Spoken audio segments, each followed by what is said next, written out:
오늘은 아르미니우스주의자들이 주장하는 소명의 관점에 대해 증거하도록 하겠습니다. 우리는 지금까지 구원의 여정이 어떻게 시작되고 무엇으로 성취되는지에 대하여 살펴보고 있습니다. 우리는 브루스 데머리스트가 쓴 구원론 책을 통하여 이 교리적인 문제들을 하나하나 확인하고 있는데요. 우리는 처음에 은혜의 교리, 그 다음에 선택의 교리, 그리고 속죄의 교리, 그리고 지금 소명의 교리를 살펴보고 있습니다. 이 순서가 갖는 의미도 중요하다라고 말씀을 드렸지요. 한 사람의 영혼이 구원에 이르는 소명을 받기까지 그 시작이 무엇이며 어떻게 이루어지고 있는지에 대하여 우리가 살펴보고 있는 개혁파 복음주의 교사의 책은 그 의미를 분명하게 더해주고 있습니다. 한 사람이 구원을 위해 걸어가는 여정은 하나님의 은혜의 속성에서 시작되고 있다는 것을 말하고 있는 것이지요. 하나님의 은혜의 속성에서 모든 사람이 이 구원의 여정을 걸어가게 된 것입니다. 그리고 구원의 여정은 바로 하나님의 선택으로 시작됩니다. 하나님의 은혜는 선택의 교리를 통해서 확인한 것처럼 하나님의 선택으로 실제하게 되는 것이죠. 이 선택이 바로 하나님이 죄인을 사랑하시는 실제적인 것입니다. 우리는 한 영혼을 사랑할 때에 그 사랑의 실제를 배우게 됩니다. 우리가 성령을 따라 나아가게 된다면 우리는 우리에게 주어진 은혜로 말미암아 하나님이 선택하시는 한 영혼을 향한 하나님의 의지를 보게 되는 것이죠. 하나님의 선택으로 말미암아 속죄의 교리, 하나님께서 죄인을 위해 이 땅에 자신이 가장 사랑하는 독생자 예수 그리스도를 희생 제물로 보내셨음을 확인하게 됩니다. 하나님은 자신이 선택한 것에 대해 책임을 지시는 것이죠. 이것이 하나님의 주권적인 의지입니다. 하나님의 주권적인 의지는 하나님의 의지가 성취되게 하기 위해서 한 영혼을 향한 책임을 다하십니다. 그 책임을 이루기 위해서 하나님은 자신의 아들 독생자 예수 그리스도를 이 땅에 보내신 것입니다. 그리고 죄인을 사랑하시는 방식이 무엇인지를 그리스도를 통해서 보여주셨습니다. 우리는 무엇으로 영혼들을 사랑하며 어떻게 그리스도 안에서 서로 사랑할 수 있는 것인가요? 그리스도가 어떻게 죄인을 사랑하셨습니까? 이 사랑은 하나님의 뜻 앞에 순복하는 십자가를 통해서 성취되었습니다. 이것이 예수 그리스도가 보여주신 하나님 사랑의 실제입니다. 죄인은 이 사랑을 직접적으로 잘 느끼지 못할 수도 있을 것입니다. 우리가 사랑하는 방식은 바로 그리스도가 보여주신 방식으로 이루어지는 것입니다. 이것이 바로 성령께서 우리를 부르시는 구원의 여정이기 때문입니다. 하나님의 선택으로 말미암아 예수 그리스도의 희생 제물이 드려진 것이며 그리스도의 희생으로 말미암아 드디어 하나님이 택하신 자들에게 성령의 내적인 부르심이 시작되고 있었던 것입니다. 그리스도는 하나님께서 사랑하시는 죄인을 구원하기 위해서 하나님 뜻 앞에 자기를 부인하시고 십자가를 지셨습니다. 이것이 그리스도인들이 한 영혼을 사랑하는 방식입니다. 우리가 사랑하는 대상은 이 사랑을 직접적으로 알 수 없을 수도 있습니다. 이 희생이 무엇인지 알지 못할 수도 있습니다. 자기에게 역사하는 이 놀라운 하나님의 은혜가 어떻게 펼쳐지고 있는지 직접적으로 감각하지 못할 수도 있습니다. 그러나 주님은 하나님의 뜻 앞에 하나님이 택하신 모든 사람을 위해서 십자가에서 희생 제물이 됨으로 말미암아 하나님의 사랑이 죄인을 향하여 역사할 수 있는 의의 조건을 이루신 것입니다. 이것이 그리스도인들의 사랑인 것입니다. 우리는 하나님의 뜻 앞에 순종하여 자기 십자가를 지는 삶을 살아가는 것입니다. 이것이 하나님께서 보여주신 사랑의 실제입니다. 우리가 이렇게 하나님의 뜻 앞에 택함을 입은 자로서 그리스도가 걸어가신 그 길을 따라서 순종으로 자기 십자가를 지게 될 때에 드디어 하나님의 사랑이 한 영혼을 향해서 적용되는 것이죠. 즉 성령의 내적인 부르심으로 말미암아 한 영혼의 구원의 여정이 시작된다라고 말하고 있는 것입니다. 이것이 바로 교리 강론을 통하여 교리책을 통하여 순서적으로 나열된 의미인 것입니다. 이 순서를 통하여 한 사람의 구원이 이루어지고 있음을 말씀하고 있는 것이지요. 이것을 잘 기억하고 분별할 수 있기를 원합니다. 우리는 지금까지 꽤 많이 구원의 여정에 대하여 구원 강론에 대하여 교리적인 부분들을 살펴보았습니다. 기독교 역사에 등장하였던 구원론에 관한 교리적 관점들을 살펴보면서 우리는 한 가지 분명한 사실을 확인할 수 있었죠. 기독교 역사에서 계속 반복적으로 펠라기우스주의, 반펠라기우스주의, 알미니우스주의가 재현되고 등장하고 있다는 것이죠. 교회가 부패될 때에 교회가 하나님의 임재를 망각하고 성령의 나타남을 느끼지 못할 때에 교회는 여지없이 펠라기우스 신앙으로, 반펠라기우스 신앙으로, 알미니우스 신앙으로 변질되고 부패되었습니다. 여기에 본질은 의지에 있는 것입니다. 사람 안에 움직이는 의지의 실제에 대하여 어떻게 정의하고 어떻게 붙잡고 어떻게 움직이냐에 따라서 우리는 펠라기우스, 반펠라기우스, 알미니우스의 신앙을 따라가게 되는 것입니다. 이제 조금 이 교리적 관점에 대하여 구분할 수 있으시겠지요. 잠시 여러분을 위해서 제가 간략하게 핵심적으로 정의하면 펠라기우스는 인간의 자유의지를 주장하는 관점입니다. 인간이 본성적으로 타락하지 않았다라고 말하는 것이죠. 여기에 대하여 어거스틴 그리고 루터, 개혁파 교회의 교사들은 노예 의지를 주장하였죠. 인간의 의지는 더 이상 자유롭지 못하다라고 주장한 것입니다.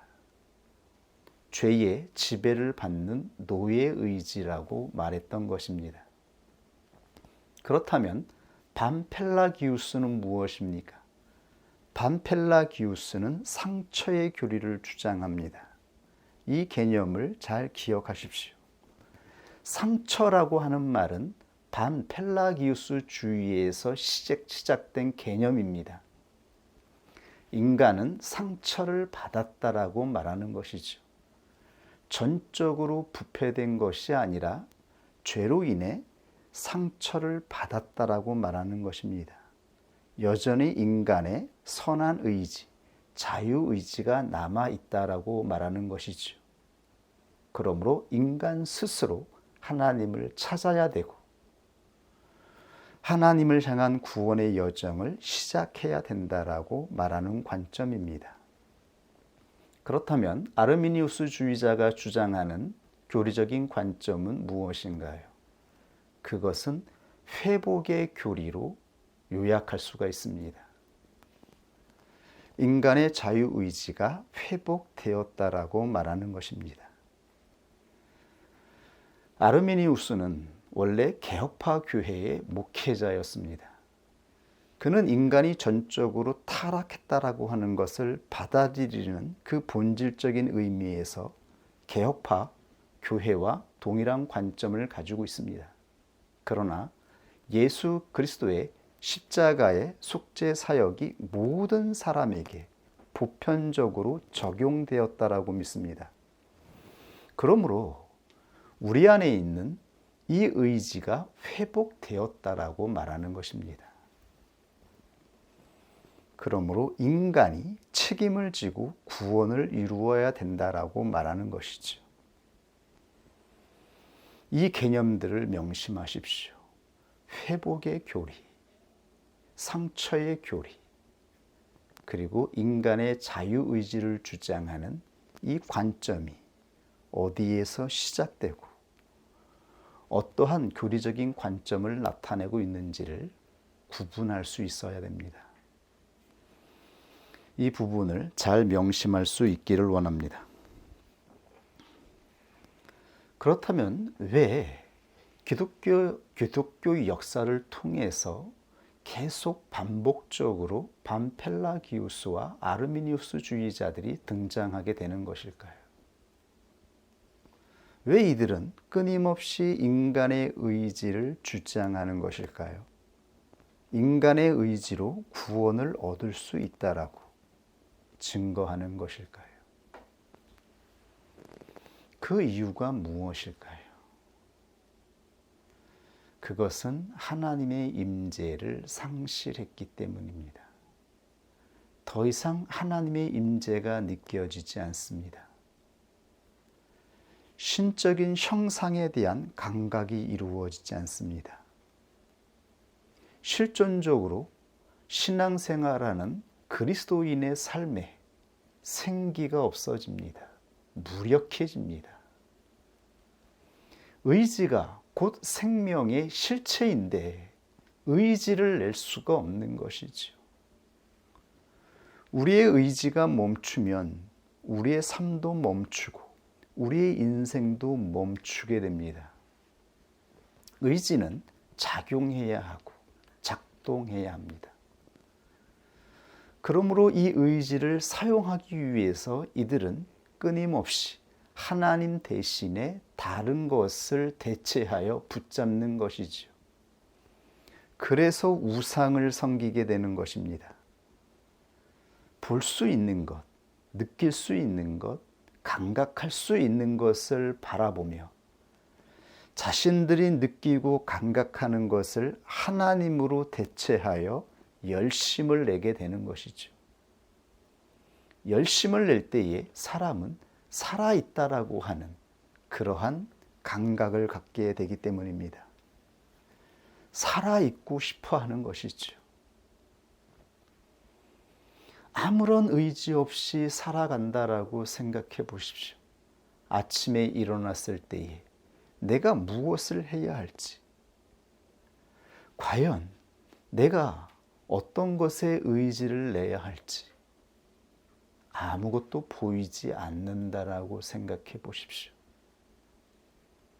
그러한 삶을 살아가는 인생을 생각해 보십시오. 그리스도인으로 태어나 교회 생활하는 수많은 하나님의 백성으로 칭함을 받는 사람들이 있습니다. 그런데 교회 안에 성령의 나타남이 이루어지지 않습니다. 하나님의 임재를 느끼는 그 실제는 성령의 나타남에 있습니다. 성령께서 우리 안에서 움직이고 우리 안에서 작용할 때에 우리는 성령으로 말미암아 충만하게 되어서 열심을 내고 무엇인가를 향하여 의지를 내게 됩니다. 삶이 살아있는 것 같고 기쁨이 생기고 이 삶의 목적이 생기게 되는 것이죠. 그런데 어느 순간 성령의 나타남이 이루어지지 않습니다.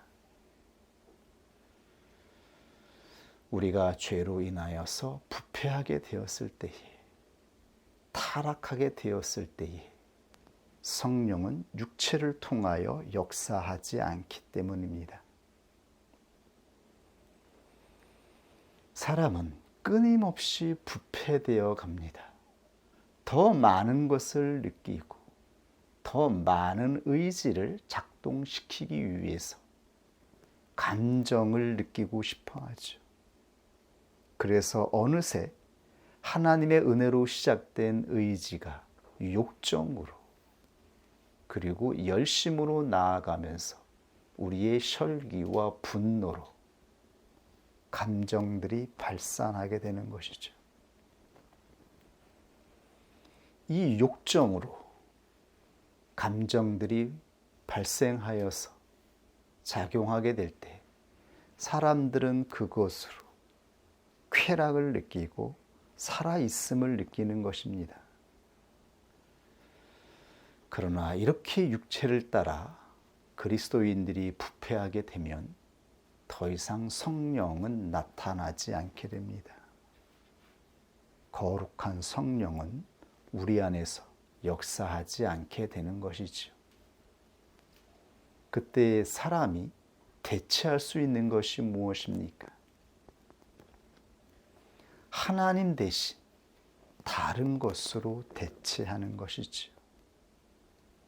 사람의 의지를 작동시킬 수 있는 그 무엇인가로 하나님을 대신하는 것입니다. 그러면서 반펠라기우스주의자들이 등장하게 되고 아르미니우스주의자들이 등장하여 사람의 의지를 촉구하고 사람의 열심을 촉구하게 되는 것이죠. 그렇다면 진정 부르심을 받은 그리스도인들은 어떻게 해야 합니까? 우리의 부패로 인하여 성령께서 나타나지 않을 때에 성령의 역사가 우리 안에서 강하게 이루어지지 않을 때에 그때 부르심을 받은 그리스도인들은 가만히 있어야 하는 것이죠. 기다려야 합니다. 인내해야 하는 것이죠. 우리의 부패된 것들이 깨끗하게 씻어질 때까지 하나님께서 우리에게 죽음을 원하신다면 죽은 자처럼 그리고 우리의 부패를 씻어내기 위해 우리를 심판하신다면 그 심판 앞에 가만히 있어야 하는 것이죠. 하나님께서 심판하시고 우리 안에 더럽혀져 있는 죄를 씻어내시면 다시 성령께서 성령의 의지로 우리의 영혼을 살리시고 성령의 작용으로 다시 성령을 따라가는 의지를 작동케 하기 때문임을 알기 때문입니다. 이렇게 그리스도인들은 믿음을 따라 살아가는 것입니다. 기다리고 인내하는 것입니다. 왜 기다리고 인내합니까?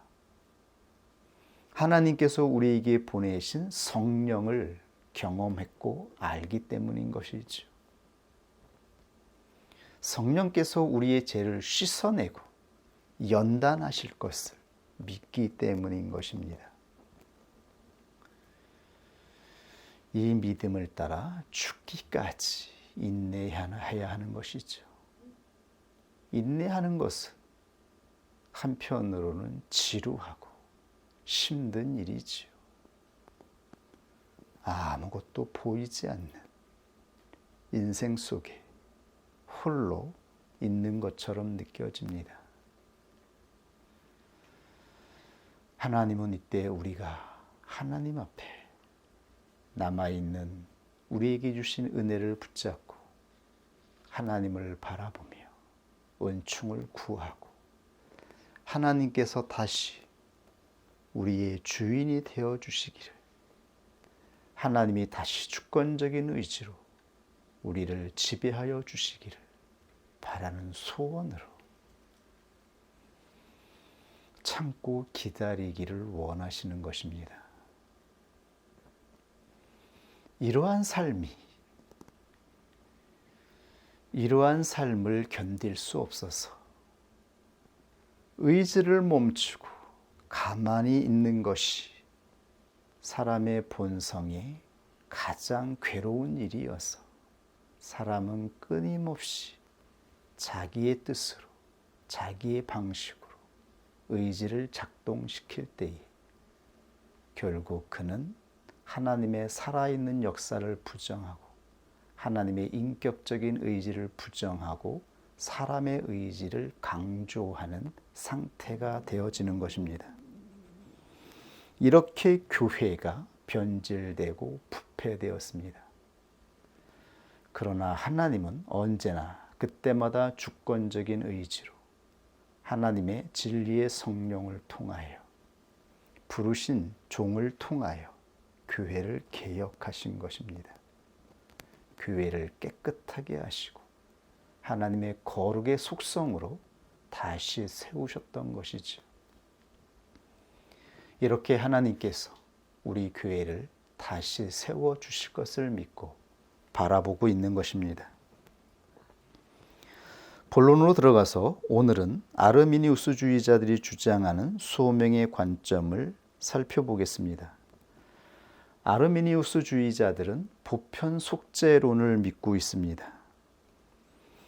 아르미니우스주의와 펠라기우스주의는 본질적으로 다릅니다. 본질은 다른데 그 형식은 동일합니다. 신앙의 동일한 형태가 나타납니다. 펠라기우스는 인간의 전적인 타락을 부정하고 인간의 본성이 선하다라고 주장하죠. 그러므로 태초에 하나님께서 아담과 하와에게 주셨던 그 무제한 자유의지의 능력을 가지고 사람은 각자 책임을 가지고 구원을 이루어야 된다라고 말하는 것입니다. 그러나 아르미니우스주의자들은 인간의 전적인 타락을 믿습니다. 개혁파 교회와 동일한 관점을 가지고 있습니다. 그러나 신앙의 형식이 동일해요. 왜냐하면 인간은 전적으로 부패하여서 모두 죄인이 되었지만 예수 그리스도의 속죄 사역이 보편적으로 적용되었다라고 믿기 때문입니다. 그러므로 상실된 자유의지가 회복되었다라고 말하는 것입니다. 그러므로 아르미니우스주의자들은 회복된 능력의 관점을 가지고 있습니다. 인간의 자유의지가 부패되어서 노예의지로 머물고 있었던 인간의 자유의지가 회복되었다라고 하는 것이죠. 다시 의지의 능력이 회복되었다라고 말하는 것입니다. 그러므로 이 관점에서도 이제 더 이상 하나님의 선택이 아니라 회복된 능력을 받은 인간의 선택에 중점이 있습니다. 구원은 하나님의 선택이 아니라 사람의 선택으로 인하여 결정된다라고 말하는 것이죠. 하나님께서 해야 할 일은 다 이루었다라고 말하는 것입니다. 자신의 아들 독생자 예수 그리스도를 통하여 부패되고 망가진 인간의 자유의지의 능력을 회복한 것이 바로 하나님이 행하신 일이라고 말하는 것이죠. 그 나머지는 이제 인간이 할 일만 남았다라고 말하는 것입니다. 이제는 사람이 해야 할 일만 남은 것입니다.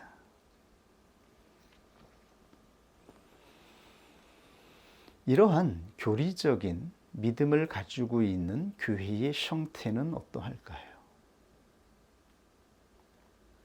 이러한 교회는 어떻게 목회가 이루어질까요? 이러한 신념을 믿고 있는 교회는 사람의 자유의지에 중점을 두게 됩니다. 회복된 능력을 끄집어내는 것, 이것이 목회자의 가장 중요한 중점이 되는 것이죠. 우리 안에 자유의지의 능력이 회복되었다라고 하는 것을 깨닫게 하고 그 의지를 사용하게 만드는 것입니다. 끊임없이 사람으로 하여금 의지를 내게 만드는 것입니다. 여기에서 인간이 할 수 있는 모든 프로그램들이 개발된 것이죠. 교회에서 행해지는 전도 특공대, 총동원 전도 주일, 여리고 작정, 100일 기도, 1000일 기도, 전도 폭발 훈련. 여기에 중점은 사람의 의지와 책임이 있는 것이죠. 사람이 열심을 내게 만드는 것입니다. 의지를 작동시킬 수 있도록 촉구하고 그 의지를 행할 수 있도록 프로그램을 만들고 그 프로그램을 통하여 사람이 행동할 수 있도록 이끌어 주는 것이죠. 은혜를 받을 수 있도록 예배의 분위기를 만들고 음악을 통하여 사람의 감정을 촉발시키는 것이죠. 우리 안에 있는 의지를 작동시키는 것입니다.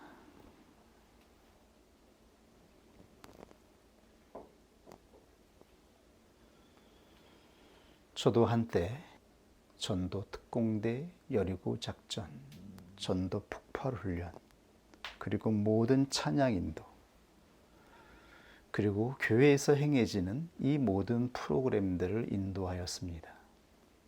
그러나 그것은 참으로 고되고 힘든 일이었습니다. 내 안에 은혜가 없는 상태에서 나뿐만 아니라 다른 사람 안에 있는 의지를 끄집어내기 위해서 열심을 냈을 때에 그 결과는 영혼이 피폐해지는 것이었죠. 하나님께서 주셨던 은혜로 시작된 그 은혜스러운 교회 생활이 참으로 고된 생활이 되었습니다. 괴로웠습니다.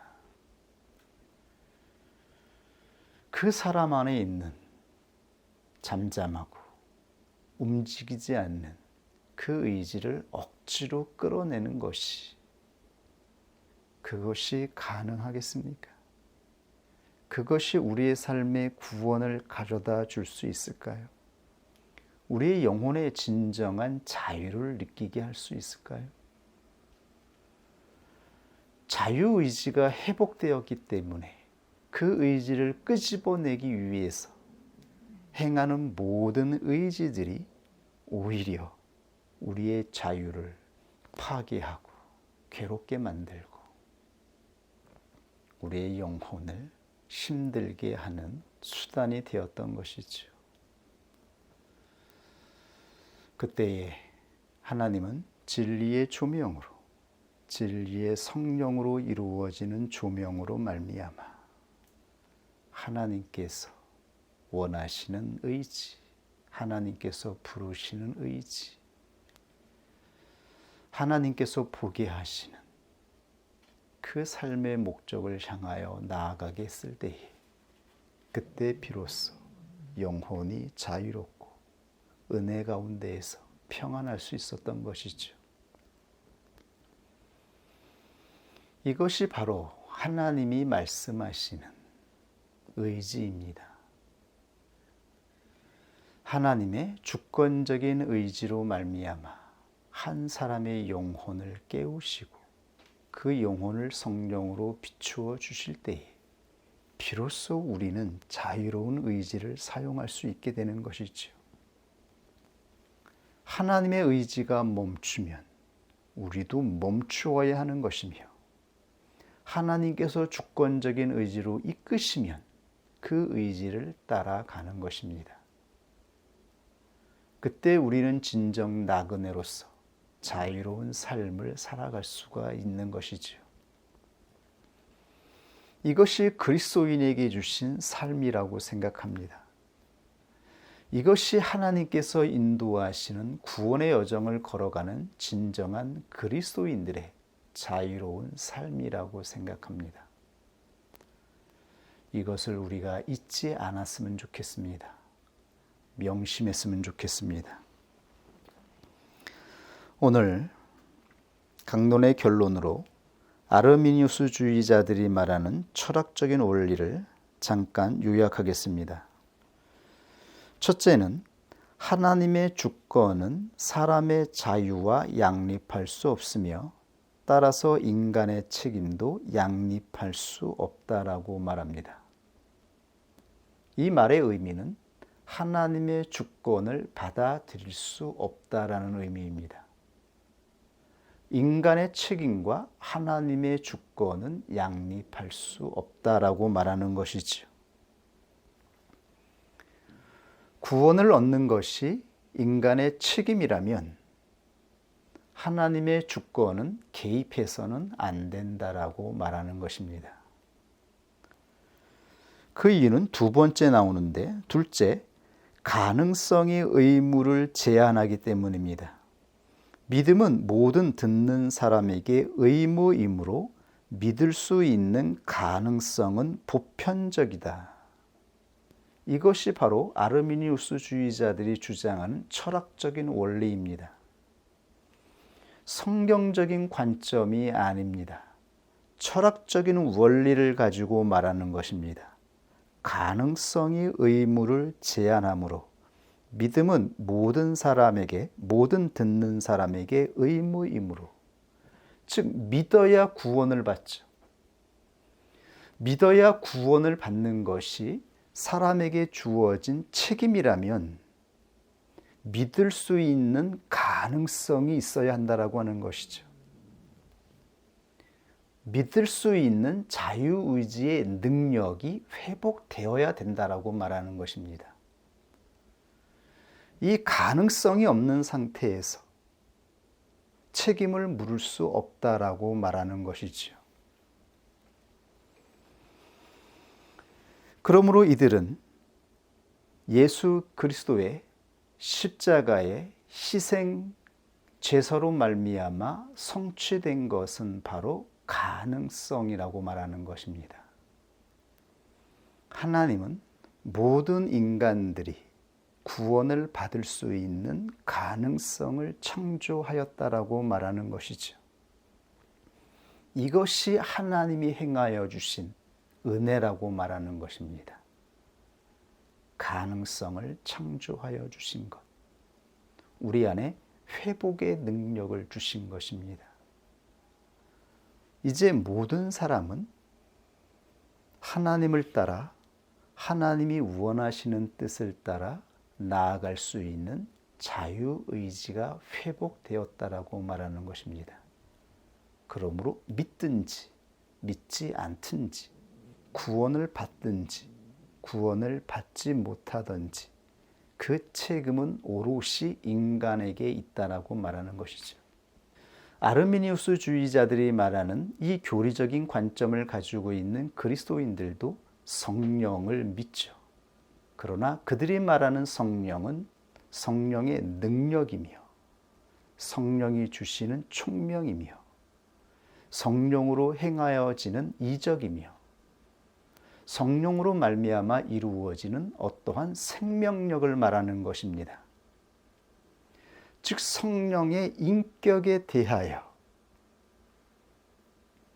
성령께서 의지를 가진 영이라고 하는 데에 대하여 무관심하거나 성령을 인간의 의지로 사용할 수 있는 매개체 정도로 인식하게 되는 것입니다. 그러므로 성령을 구합니다. 성령을 통하여 능력을 행하기 위해서 애타게 성령을 찾습니다.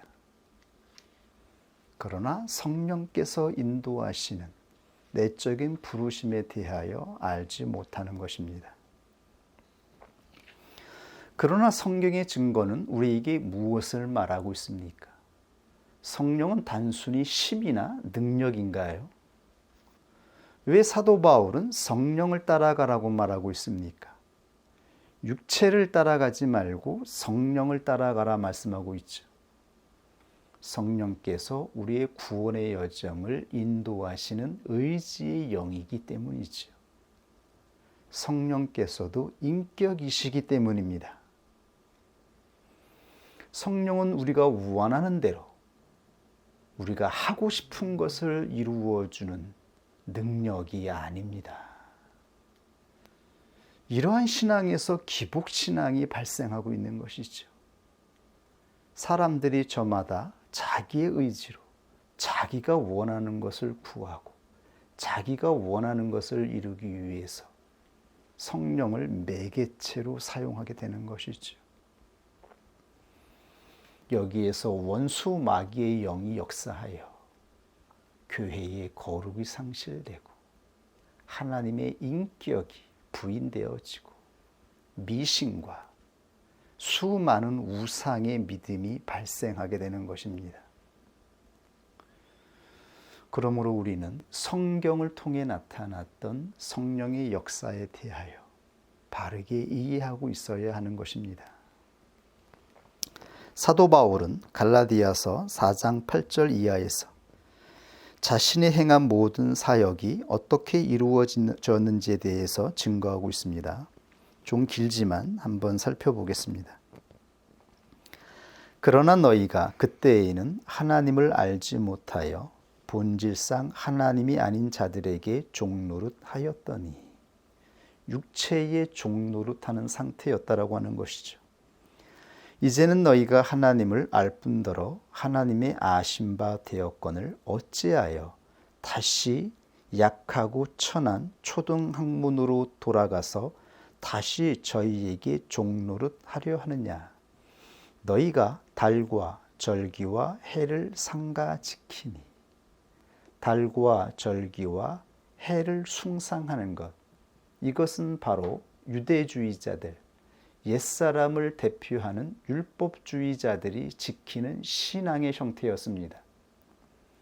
이들은 성령의 나타남, 성령의 부르심을 알지 못하였기 때문에 자신의 의지로 보이지 않는 하나님을 대신하여 절기를 만들고 눈에 보이는 해와 달을 따라 신앙의 형태를 만들어냈던 것이죠. 이것이 율법주의의 형태로 나타난 결과였습니다. 내가 너희를 위하여 수고한 것이 헛될까 두려워하노라. 형제들아, 내가 너희와 같이 되었은즉. 사도는 유대인이었으며 율법학자였습니다. 바리새인 중에 바리새인이었습니다. 그들과 동일하게 눈에 보이는 것을 통하여 하나님을 신앙하였던 것이죠. 그러나 이제 사도는 성령을 따라 나아가는 자가 되었습니다.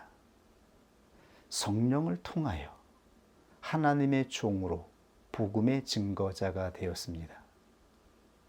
그래서 이방인들에게 복음을 증거할 때 사도는 성령을 통해서 복음을 증거하였고, 이방인들 안에는 성령의 역사가 이루어졌습니다. 그들은 성령을 통하여 자유로운 자로서 그들의 내면에 비추어주고 역사하는 성령을 따라서 신앙생활을 해 나아가고 있었던 것이죠. 그러나 어느새 율법주의자들이 들어와서 율법을 지키라 말합니다. 구원을 얻기 위해서 율례를 지키라 말하는 것이죠. 그들이 지키던 수많은 종교의식을 요구합니다. 그렇게 변질돼 가려고 하고 있었던 것이죠. 그들에게 말하는 것입니다. 너희가 내게 해롭게 하지 아니하였으니라. 내가 처음에 육체의 약함을 인하여 너희에게 복음을 전한 것을 너희가 아는 바라. 너희를 시험하는 것이 내 육체에 있으되 이것을 너희가 업신 여기지도 아니하며 버리지도 아니하고 오직 나를 하나님의 천사와 같이 또는 그리스도 예수와 같이 영접하였도다. 너희의 복이 지금 어디 있느냐? 사도는 누구보다 열심 있는 의지를 가지고 하나님을 쫓아 신앙하던 자였습니다. 자기 안에 있는 모든 의지를 불태우던 자였습니다. 그러나 주님을 만나고 주님의 부르심을 통하여 성령을 받게 되었을 때에 그는 더 이상 자기의 열심 있는 의지를 사용하지 않았죠. 그는 육체의 연약한 자로 병든 상태에서 오직 하나님의 성령을 따라서 복음을 증거했습니다. 그의 겉모습은 초라하고 그의 행색은 비참하며 그의 육체는 보잘것이 없었지만 그를 통해 복음이 증거할 때에 성령의 나타남으로 인하여서 이방인들이 하나님을 믿게 되었습니다. 사도를 하나님의 천사처럼 보게 되었습니다. 그의 육적인 약함이나 나약함은 보이지 않았죠. 오직 하나님이 임하는 그 영적인 권위와 하나님의 성령의 나타남으로 인하여 주어지는 그 은혜의 충만함, 그 진리의 조명으로 말미암아 사도는 이방인의 사도가 되었습니다. 이 모든 것은 성령의 나타남으로 인하여 이루어진 것이었습니다. 그런데 이들이 이제 성령을 따라가는 것이 아니라 육체를 따라가려고 합니다. 육체를 따라 의지를 내려고 하고 있습니다. 이러한 정황들에 대해서 사도가 지금 증거하고 있는 것입니다. 내가 너희에게 증거하노니 너희가 할 수만 있었다면 너희의 눈이라도 빼어 나를 주었으리라. 그런즉 내가 너희에게 참된 말을 함으로 원수가 되었느냐? 너희 안에 있던 은혜가 어디 있느냐? 너희 안에 역사하였던 그 성령의 역사, 증거가 어디 있느냐라고 묻고 있는 것이죠. 진실을 말한다고 하여서 이 육체의 정체에 대하여서 사도가 정죄한다고 하여서 이들이 사도를 원수처럼 대합니다. 내게 말하라. 율법 아래 있고자 하는 자들아, 율법을 듣지 못하였느냐? 기록된 바 아브라함이 두 아들이 있으니 하나는 계집종에게서 하나는 자유하는 여자에게서 났다 하였으나 계집종에게서는 육체를 따라 났고 자유하는 여자에게서는 약속으로 말미암았느니라. 이것은 비유니 이 여자들은 두 언약이라. 계집을 따라 난 아들은 무엇을 상징합니까? 유대인들이 신봉하고 유대인들이 신앙하는 예루살렘, 그 예루살렘의 성전을 따라가는 자들은 계집종에게서 난 것이죠. 그러나 자유하는 여자에게서 난 자들은 하늘에 있는 예루살렘을 바라보는 자입니다. 이들의 어미가 다릅니다. 어떻게 다를까요? 이 여자들은 두 언약이라. 하나는 신의 산으로부터 종을 낳은 자니 곧 하갈이라. 이 하갈은 아라비아에 있는 신의 산으로 지금 있는 예루살렘과 같은 데니. 유대주의자들을 대표하는 것이죠. 인간의 의지를 주장하고 인간의 의지로 구원을 얻어야 된다라고 말하는 이 관점을 대표하고 있습니다. 저가 그 자녀들로 더불어 종로를 타고 오직 위에 있는 예루살렘은 자유자니 곧 우리 어머니라. 옛사람의 어밀은 육체를 상징하고 새 사람의 어미는 성령을 의미합니다. 성령을 따라 난 자들, 이들을 바로 자유자라고 말하는 것입니다. 기록된 바 잉태치 못한 자여 즐거워하라. 구루치 못한 자여 소리질러 외치라. 이는 홀로 사는 자의 자녀가 남편 있는 자의 자녀보다 많음이라 하였으니 형제들아 너희는 이삭과 같이 약속의 자녀라. 그러나 그때에 육체를 따라 난 자가 성령을 따라 난 자를 핍박한 것 같이 육체를 따라 난 자들이 육체의 의지로 작동하며 나아갈 때에 이들이 약속의 자녀인 것처럼 하나님의 교회를 대표하는 것처럼 그렇게 흥황하는 것처럼 보이나 그러나 성령을 따라 난 자들이 참 하나님의 아들들이 되는 것입니다.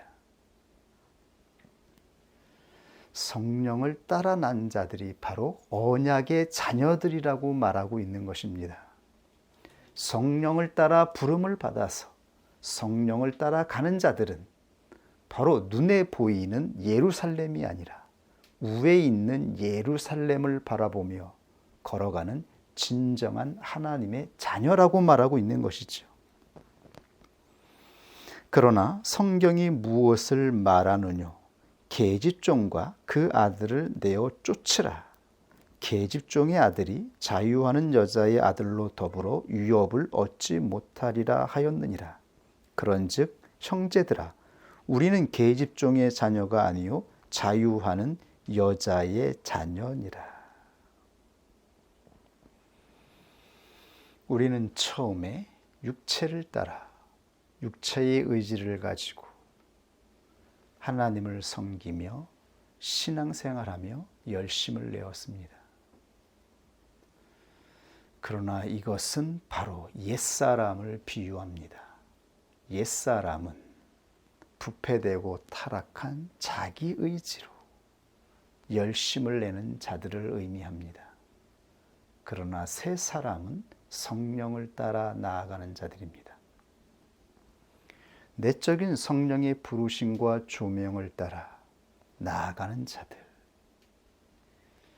이들이 곧 하늘에 있는 예루살렘을 바라보며 예루살렘의 자녀로서 진정 하나님의 나라를 상속하는 자가 될 것임을 말씀하고 있습니다. 이것이 바로 그리스도인들이 걸어가는 진정한 구원의 여정이라고 말씀하고 있는 것이죠. 성령의 의지를 따라가는 자들,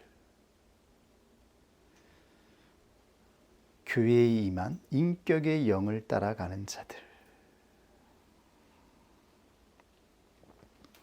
그러므로 구원에 이르는 믿음은 그리고 구원의 역사는 하나님의 주권적인 의지로 성취될 것입니다. 우리는 하나님의 주권적인 의지를 믿습니다. 하나님의 주권적인 의지는 우리의 자유를 억압하고 우리의 자유를 빼앗는 것이 아니라 바로 우리에게 진정한 자유를 주시는 의지입니다. 우리의 육체로부터 노예 상태로부터 우리를 해방시켜 진정 자유하는 진리의 성령을 따라가게 하시는 하나님의 주권적인 의지입니다. 이것을 믿는 자가 되기를 원합니다. 하나님께서 우리를 그리스도께로 인도하셨을 때에 우리는 저항하였습니다. 거부하였습니다. 그러나 결국 하나님의 사랑으로 우리의 저항을 꺾으시고 하나님께서 사랑을 성취하신 것을 믿습니다. 하나님의 의지로 우리가 구원의 여정을 걸어가는 자가 되었음을 믿습니다. 이 믿음을 가지고 끝까지 인내하는 그리스도인이 될 수 있기를 원합니다. 끝까지 기다리는 그리스도인이 될 수 있기를 원합니다. 같이 하나님이 주신 말씀 앞에 기도하겠습니다.